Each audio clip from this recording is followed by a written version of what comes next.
You know how television history can change with just one decision? Sometimes a character meant to disappear after a handful of episodes becomes so beloved that producers can't bear to let them go. These aren't just minor adjustments to the script. We're talking about characters who were literally marked for death or written to vanish forever, only to survive and become the heart of their shows. From nerdy neighbors to leather jacket-wearing greasers, from bumbling slackers to sassy short-order cooks, the stories behind these last-minute saves reveal how close we came to losing some of television's most iconic characters. Here are 12 fascinating stories about beloved sitcom characters who were supposed to disappear in Season 1 but became television legends instead. Steve Urkel was only meant for one episode. When 13-year-old Jaleel White showed up for his guest spot on Family Matters in 1989, nobody expected what would happen next. The show had started as a straightforward family sitcom about the Winslows, a working-class black family in Chicago, spinning off from Perfect Strangers. Steve Urkel was written as a one-time character in the 12th episode of Season 1, simply there to take Laura Winslow to a school dance. He was supposed to be the hopeless nerd who asks the girl out, gets rejected, and never appears again. But when White performed his lines during the table read and then in front of the studio audience, something extraordinary happened. The college-aged audience members who'd come to watch the taping found him absolutely hilarious. His nasally voice, his suspenders and high-water pants, his catchphrase, "Did I do that?" and his sheer commitment to the character's clumsy awkwardness struck comedy gold. The producers noticed immediately. By the very next episode, Steve Urkel was back. For Season 2, White was promoted to the main cast, and by Season 3, Family Matters had essentially become The Steve Urkel Show. The character became so popular that merchandise flooded stores, including a talking Steve Urkel doll, trading cards, and even a limited edition cereal called Urkel Oz. White's performance didn't just save his character, it transformed Family Matters from a modest sitcom into one of the defining shows of ABC's legendary TGIF lineup. The show that was supposed to be about the Winslow family became synonymous with its nerdy next-door neighbor, proving that sometimes the best characters are the ones nobody saw coming. Fonzie started as background color. When Happy Days premiered in January 1974, Arthur Fonzarelli was barely in it. The show focused on Richie Cunningham and his wholesome family in 1950s Milwaukee, with Fonzie as nothing more than a minor recurring character, a leather jacket-wearing greaser who occasionally showed up at Arnold's Drive-In. Henry Winkler, who played him, hardly had any lines. Marion Ross, who played Richie's mother, later recalled that Winkler's role was so small she felt sorry for him during those early episodes. He'd strut into the bathroom, check himself in the mirror, run a comb through his perfect hair, and leave. That was it. ABC executives were actually nervous about even that much. Fearing the leather jacket made Fonzie look like a criminal or gang member, they initially forced Winkler to wear a gray windbreaker instead. Only after protests from the creative team did they relent, but with conditions. Fonzie could only wear the leather jacket when he was on or near his motorcycle, supposedly for safety reasons. The character wasn't even credited in the opening titles during Season 1. Everything changed with the Christmas episode in Season 2. Guess Who's Coming to Christmas aired in December 1974 and gave audiences their first real look at Fonzie's character beyond the cool guy exterior. The episode showed him spending Christmas alone with a canned meal and a tiny tree, revealing unexpected vulnerability. Winkler appeared in nearly every scene, and viewers responded powerfully to seeing this supposedly tough greaser reading The Night Before Christmas to the Cunningham family and fixing their broken decorations. The response was overwhelming. By Season 3, Fonzie had moved into an apartment above the Cunningham garage and become central to nearly every storyline. Producers even considered renaming the entire show Fonzie's Happy Days, though both Winkler and Ron Howard pushed back against that idea. The character, who started with barely any dialogue, became such a cultural phenomenon that his thumbs-up gesture and "aye" became internationally recognized symbols of cool, and his leather jacket eventually ended up in the Smithsonian Institution. Jesse Pinkman was marked for death. Breaking Bad creator Vince Gilligan had a very specific plan for the show's first season. Jesse Pinkman, Walter White's former student and meth cooking partner, was going to die in the 9th episode during a botched drug deal. His death would serve a brutal narrative purpose, leaving Walter racked with guilt and demonstrating that absolutely nobody was safe in this world. It would be shocking, tragic, and set the tone for everything that followed. Gilligan wanted to prove early on that Breaking Bad wouldn't protect its characters just because audiences liked them. But by the time they were filming just the 2nd episode, Gilligan realized he had a serious problem. Aaron Paul's chemistry with Bryan Cranston was extraordinary, something that doesn't come around often in television. The way Jesse and Walter played off each other, the tension and unexpected tenderness in their scenes, the way Paul brought genuine emotion and vulnerability to what could have been a one-note character. It was all too good to throw away. Gilligan later admitted at a cast panel that he knew by episode 2 that killing Jesse would be a massive mistake. The 2007 to 2008 writers' strike ended up buying them time to rethink the decision, as the strike shortened season 1 from 9 episodes to 7. When production resumed, Gilligan had made up his mind. Jesse Pinkman would live. That single decision changed the entire trajectory of Breaking Bad. Jesse evolved from a simple drug dealer stereotype into the emotional core of the series, the one character who maintained some shred of humanity as Walter descended into villainy. Paul won 3 Emmy Awards for the role, and Jesse's survival allowed the show to explore one of television's most complex relationships.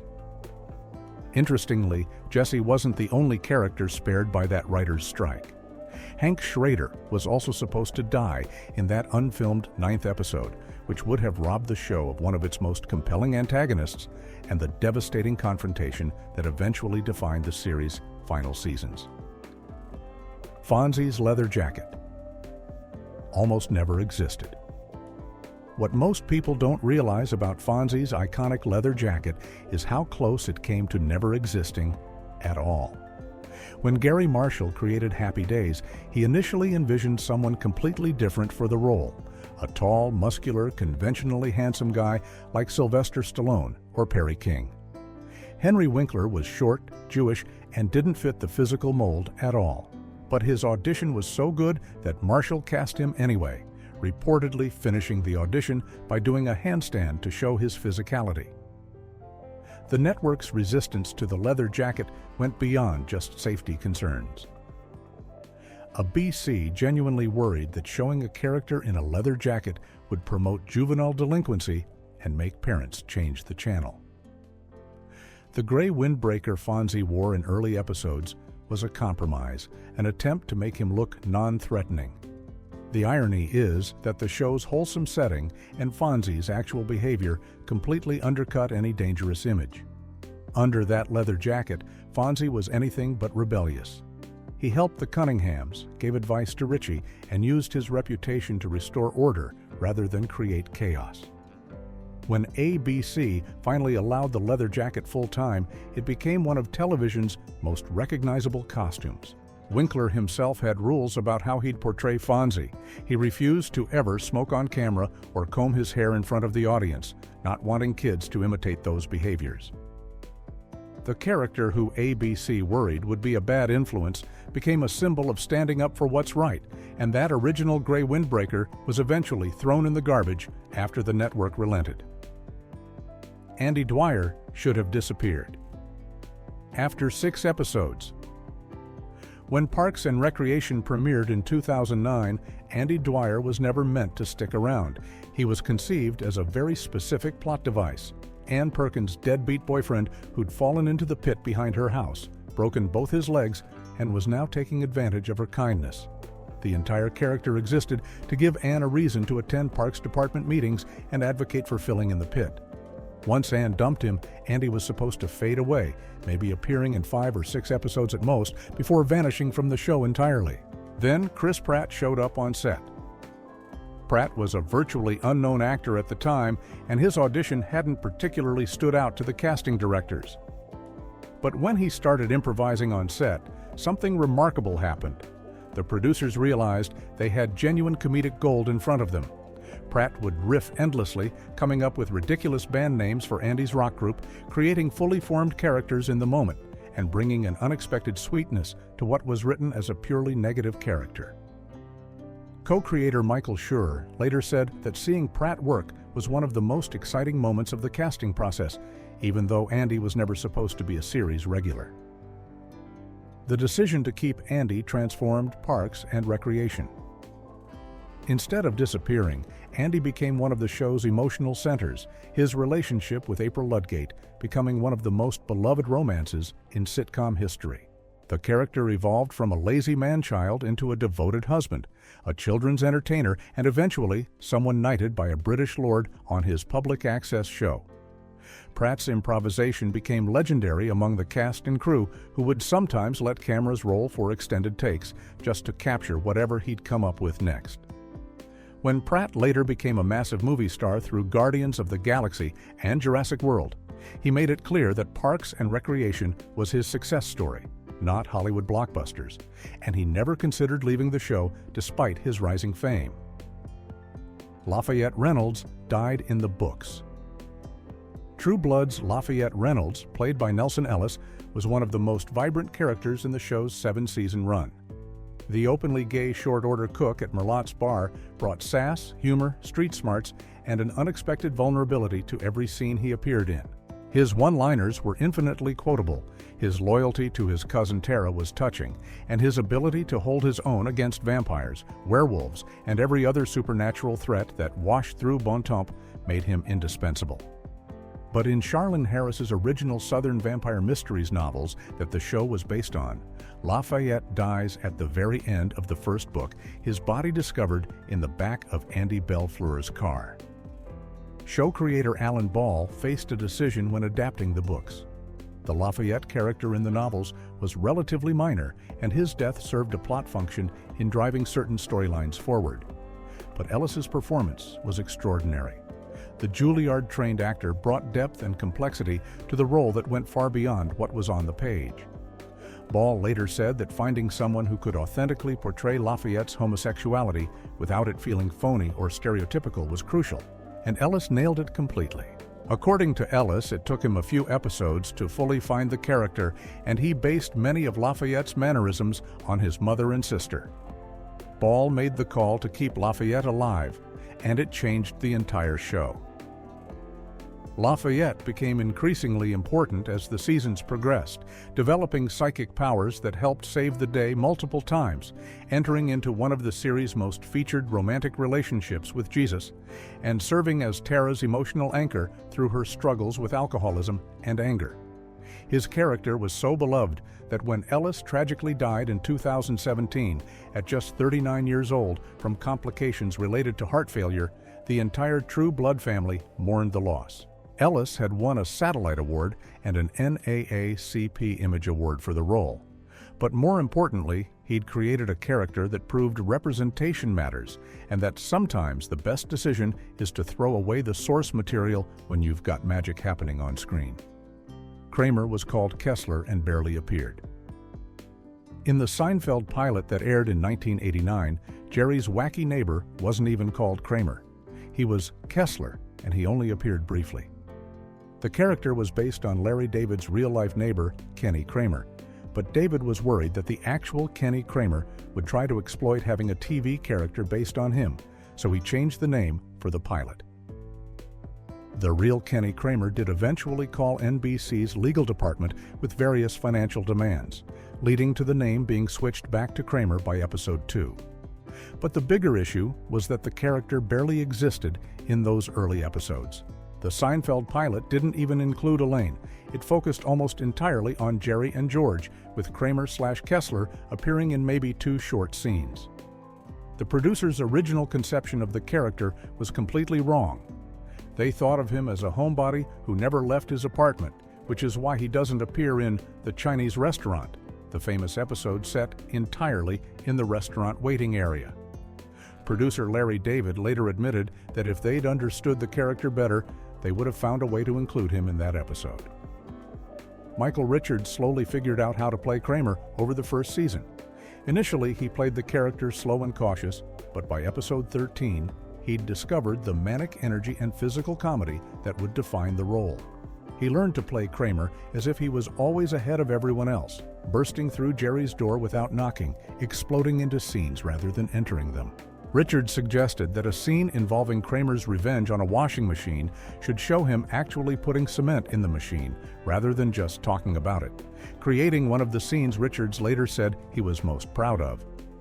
That physical commitment to absurdity became Kramer's trademark, earning Richards 3 Emmy Awards, more than any other Seinfeld cast member. The character, who was nearly absent from the pilot, became so essential that there are only 2 episodes in the entire series run where Kramer doesn't appear at all. Spike was supposed to die quickly. Buffy the Vampire Slayer introduced Spike in Season 2 as a straightforward villain, a punk rock vampire with bleached hair and a black leather duster who arrives in Sunnydale with his insane vampire girlfriend, Drusilla. Joss Whedon initially designed him as a short-term antagonist who'd be staked and killed within a handful of episodes. The plan was clear: bring in this dangerous new threat, let him cause some chaos, then eliminate him to show that even cool villains aren't safe in Buffy's world. But James Marsters brought something unexpected to the role. His portrayal of Spike had genuine charisma and wit, with the character delivering cutting one-liners and showing surprising emotional depth in his obsessive love for Drusilla. Audiences responded powerfully, and Whedon recognized that killing Spike would be throwing away something special. Instead of dying in Season 2, Spike became recurring, then eventually a main character, and ultimately one of Buffy's most important romantic interests and allies. The evolution of Spike's character became one of the show's most compelling arcs. From villain to reluctant ally, to chip-implanted neutered vampire, to genuine hero, Spike's journey toward redemption gave the show some of its most dramatic moments. His relationship with Buffy in later seasons was controversial among fans, but undeniably powerful. And his ultimate sacrifice in the series finale, using his soul to save the world, would never have happened if Whedon had stuck to his original plan. Marsters' performance was so essential that Spike was brought over to the Buffy spin-off Angel for multiple seasons, becoming one of the few characters to appear as a series regular on both shows. The vampire who was supposed to die in Season 2 ended up being one of the franchise's most enduring and beloved characters. Carol Hathaway's suicide attempt was supposed to work. When ER premiered in 1994, the pilot episode showed nurse Carol Hathaway attempting suicide after a painful breakup with Doug Ross. The original script didn't leave much ambiguity. Carol was meant to die from the overdose, serving as an emotional gut punch in the very first episode, and establishing that ER wouldn't shy away from tragedy. It was a bold choice, using a sympathetic character's death to set the show's tone. But something happened during test screenings. Audiences hated it. They felt manipulated and angry, rejecting the idea that the show would introduce someone as warm and competent as Carol only to kill her off immediately. The test audience scores for Carol were extraordinarily high, and Margulies' performance in just that single episode was so strong that the producers reconsidered. They rewrote the ending so Carol survived her suicide attempt and she returned as a series regular. That decision gave ER one of its most important characters and relationships. Carol's recovery and her on-again, off-again relationship with George Clooney's Doug Ross became central to the show's emotional core. Margulies won an Emmy for her performance in Season 1, the only acting Emmy that ER's main cast ever won, and Carol remained with the show through Season 6. Her eventual departure to reunite with Doug in Seattle gave the show one of its most satisfying romantic endings, a conclusion that never would have existed if the producers had stuck with their original plan. Margulies went on to star in The Good Wife, but it all started with a character who was supposed to die in Episode 1 and instead became the heart of one of television's greatest dramas. Jack Shephard was going to die. Halfway through the pilot Lost's pilot episode is one of the most expensive and ambitious in television history, filmed on location in Hawaii with a massive cast and a crashed airplane fuselage that cost a fortune to construct. In the original script, Matthew Fox's Jack Shephard wasn't even supposed to be the main character. The plan was to cast a massive movie star, Michael Keaton was reportedly interested, in the role of Jack, establish him as the apparent hero and leader of the crash survivors, then kill him off halfway through the pilot episode in a shocking twist. His death would signal to audiences that absolutely nobody was safe on this mysterious island. But ABC executives got cold feet. They worried that viewers would feel cheated and betrayed, that pulling such a dramatic rug pull in the pilot would make audiences resent the show rather than embrace its unpredictability. Test audiences confirmed those fears. People hated the idea of being emotionally invested in a character only to have him suddenly die before the episode even ended. The script was completely rewritten, Jack was kept alive, and Fox was cast in what became the show's central role instead of Keaton. That decision shaped the entire series. Jack became Lost's de facto protagonist, the character whose journey from man of science to man of faith drove many of the show's philosophical themes. His relationship with Kate, his conflicts with Locke, his leadership struggles, and his ultimate sacrifice in the series finale all stemmed from a character who was originally meant to die in the pilot. Lost's writers later found other ways to demonstrate the show's willingness to kill major characters, but keeping Jack alive gave the series an emotional anchor that audiences could follow through 6 seasons of increasingly complex mythology. Castiel was only supposed to last 6 episodes. When Supernatural introduced the angel Castiel in Season 4, the plan was simple. Bring him in for a 6-episode arc, have him help Dean Winchester, then kill him off to demonstrate the high stakes of the Angel-Demon War. Castiel was meant to be expendable, just another in the long line of allies who would die to show how dangerous the supernatural universe had become. Misha Collins had other ideas. His portrayal of Castiel as a socially awkward angel trying to understand humanity brought unexpected humor and heart to the show. The character's deadpan delivery, his head-tilt mannerism, his profound bond with Dean, and his fish-out-of-water confusion about human customs made him instantly beloved by fans. The chemistry between Collins and Jensen Ackles was undeniable, and audiences responded so strongly that the producers decided to keep Castiel alive. That decision transformed Supernatural. Castiel became a series regular and remained with the show for the rest of its 15-season run, becoming the longest-running character on the series besides Sam and Dean Winchester themselves. His relationship with Dean evolved into one of the show's most analyzed dynamics. His character arc from loyal soldier of heaven to fallen angel to occasional antagonist to devoted friend gave the show some of its best storylines. Collins brought such depth to the role that even when the show's mythology became convoluted in later seasons, Castiel remained a fan favorite.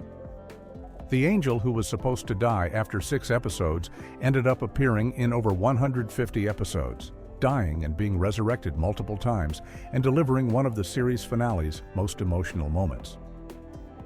Steve Harrington was written as a disposable villain.